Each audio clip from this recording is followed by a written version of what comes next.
Shalom. Salam damai sejahtera buat semua anak-anak Tuhan. Kita memasuki minggu sengsara yang kedua. Masih 5 minggu lagi. Dan selama 7 minggu berturut-turut, umat Tuhan boleh mengarahkan pandangannya pada salib sebagai jalan yang harus dilewati oleh Yesus. Dan jalan itu adalah jalan Tuhan.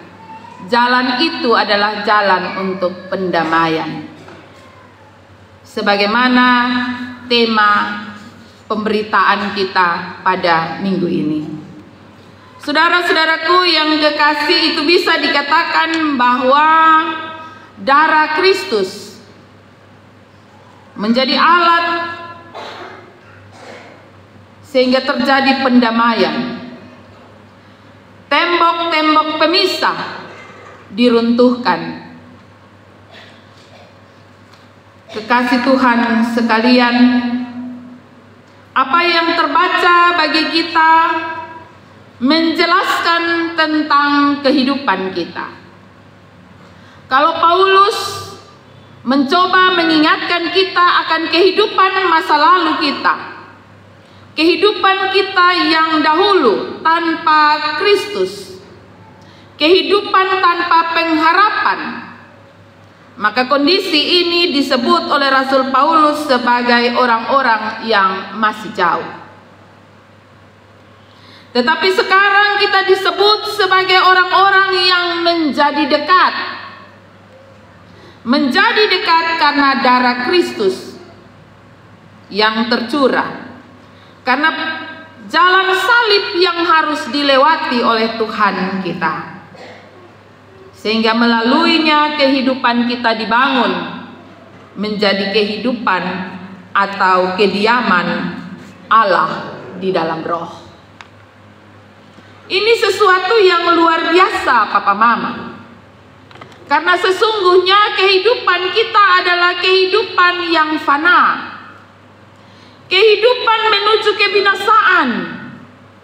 Karena dosa selalu menggerogoti kehidupan umat percaya, kehidupan anak-anak Tuhan. Kita selalu digoda untuk terus dan terus melakukan hal-hal yang menyakiti hati Tuhan. Tapi di minggu-minggu sengsara ini kita diingatkan bahwa kalau kehidupan kita yang disebut oleh Rasul Paulus, kehidupanmu pada masa lalu adalah menjadi bagian dari kelompok orang-orang yang masih jauh, maka di ayat yang ke-12 ia mengingatkan bahwa kehidupan kita adalah menjadi bagian dari kewargaan Kristus. Kita bukan saja menjadi warga dunia, tapi kita juga menjadi warga Allah. Kita yang dahulu jauh telah menjadi dekat oleh darah Kristus. Kita dapat membaca itu di ayatnya yang ke-13. Oleh darah Kristus, kamu yang dahulu jauh sudah menjadi dekat di dalam Kristus Yesus. Inilah jalan yang harus dilewati oleh Kristus. Dan melalui jalan ini kita diingatkan bahwa kalau kita masih hidup sampai hari ini, itu semata-mata karena anugerah Allah. Ini yang mesti kita pahami, bahwa kita yang dulu jauh telah menjadi dekat. Dan kita diingatkan bahwa jika kita masih hidup sampai hari ini, itu semua terjadi hanya karena kemurahan Allah. Kita dapat membaca itu di ayatnya yang ke-13 sampai ayatnya yang ke-16. Bahwa melalui kematian Kristus, oleh darah Kristus, ia telah merobohkan tembok pemisah. Tembok perseteruan, yang disebut tembok pemisah adalah tembok perseteruan yang terbangun karena kehidupan kita yang dahulu jauh. Kita menjadi jauh dengan sanak famili kita meskipun kita tinggal berdekatan. Kita menjadi jauh dengan sesama teman, jemaat, sahabat, sesama pelayan meskipun kita bersama dalam satu rumah. Dan lebih daripada itu, pada akhirnya kita menjadi orang yang jauh dari Allah. Karena dengan kita membangun tembok perseteruan yang semakin tinggi, membuat kita jauh dari Tuhan. Saudara-saudaraku yang kekasih dalam kasih Tuhan kita Yesus Kristus, karena itu di ayat 13 sampai 16, Paulus mengingatkan saya dan saudara, jika kita hidup hari ini karena anugerah, maka kita harus mengakui pula bahwa oleh anugerah Allah tembok perseteruan itu telah diruntuhkan. Oleh darah Kristus, oleh pengampunan, oleh jalan Tuhan yang telah dilewati oleh Kristus. Sehingga tembok perseteruan itu, tembok pemisah itu telah dihancurkan. Dan itu memungkinkan saya dan saudara untuk berdamai dengan diri sendiri, berdamai dengan orang-orang di sekeliling kita. Terlebih daripada itu, berdamai dengan Allah. Saudara-saudaraku yang kekasih dalam kasih Tuhan kita Yesus Kristus, itu sebabnya di ayat yang ke-18 Paulus mengatakan bahwa kita memperoleh jalan masuk kepada Bapa. Orang Israel itu sulit dan tidak diperbolehkan untuk menyebut Allah sebagai Bapa.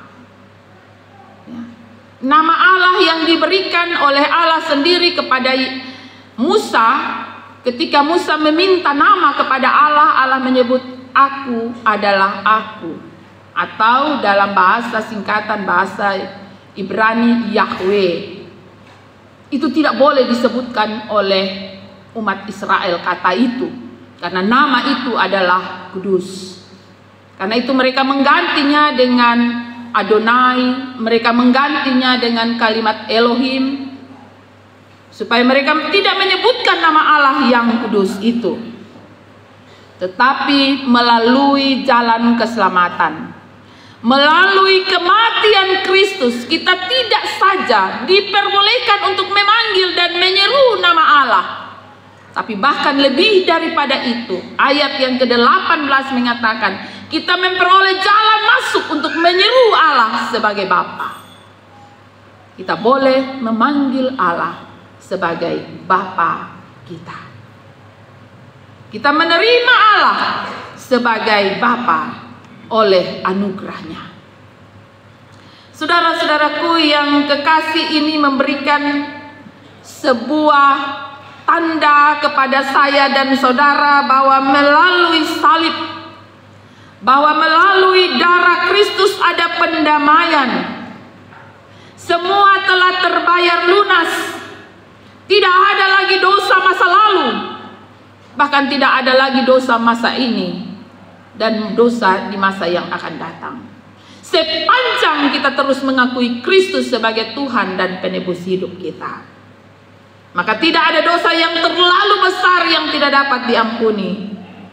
Sehingga pada ayat yang ke-17 Rasul Paulus mengatakan, ia datang dan memberitakan damai sejahtera kepada kamu yang jauh dan damai sejahtera kepada mereka yang dekat. Tidak ada lagi perbedaan. Jemaat di Efesus membedakan diri mereka sebagai orang yang jauh dan dekat kepada anak-anak Tuhan yang menjadi Kristen tapi bukan berasal dari umat Yahudi. Orang Yahudi mengatakan mereka yang dekat dengan Allah, dan orang yang non-Yahudi adalah orang yang jauh dari Allah. Tapi Paulus mengatakan bahwa darah Kristus telah meruntuhkan tembok itu. Darah Kristus telah membuat pendamaian bagi mereka yang masih jauh, tapi juga bagi mereka yang sudah dekat. Saya dan saudara adalah orang-orang yang disebut sebagai orang-orang yang dekat karena kita telah menerima Kristus melalui darahnya, melalui kematiannya. Hari ini kita belajar bahwa melalui salib atau melalui darah Kristus hubungan kita dengan Allah menjadi dekat. Kita dapat menyeru Allah, kita dapat memanggil Allah dengan sebutan Bapa. Karena itu ketika Yesus disalib, dalam satu kalimatnya ia mengatakan, ya Aba, ya Bapa. Eloi, Eloi lama sabachthani. Jangan engkau meninggalkan aku. Saudara-saudaraku yang kekasih, bahkan di ayat yang ke-19, Paulus memberi penekanan ini, agar perseteruan yang terjadi di antara jemaat Efesus yang telah membentengi diri mereka masing-masing, Paulus mengingatkan bahwa tidak ada yang lebih hebat dari yang lain. Kita adalah kawan sewarga dari orang-orang kudus. Mungkin di dalam pelayanan liturgis tempat duduk kita berbeda. Ada yang harus duduk di tempat yang di atas sini, bukan karena mereka mendapatkan tiket VIP, tapi mereka telah dipanggil dan dipilih menjadi pelayan-pelayan Tuhan. Tetapi walaupun tempat kita berbeda, tapi kita adalah kawan sewarga Allah. Kita adalah orang-orang kudus. Kita adalah anggota-anggota keluarga Allah. Kita bukan lagi orang asing dan pendatang, tapi kita mendapat sebuah hak istimewa untuk hidup bersama dan melayani bersama. Saudara-saudaraku yang kekasih, para pelayan Allah adalah alat yang dipakai oleh Allah untuk membangun bangunan milik Allah. Kita dapat membacanya itu di ayat yang ke-20. Bahwa para rasul, para nabi berjalan bersama dengan Kristus sebagai batu penjuru, ditugaskan untuk membangun bangunan milik Allah. Saudara-saudaraku yang kekasih, tetapi kita tidak boleh melewati ayat yang ke-19 bahwa kita semua adalah orang kudus. Kita semua adalah anggota keluarga Allah, dan kita bersama-sama bergandengan tangan untuk bertumbuh bersama seperti bangunan yang rapi tersusun menjadi bait Allah yang kudus di dalam Tuhan. Beberapa waktu dari minggu kemarin, minggu ini, bahkan nanti sampai minggu depan, ada kegiatan-kegiatan bersama, muspel kategorial fungsional, duduk bersama, memikirkan dan memutuskan adanya orang-orang yang dipilih secara khusus, dipanggil untuk bersama dengan para pelayannya membangun rumah Tuhan, membangun bangunan milik Allah.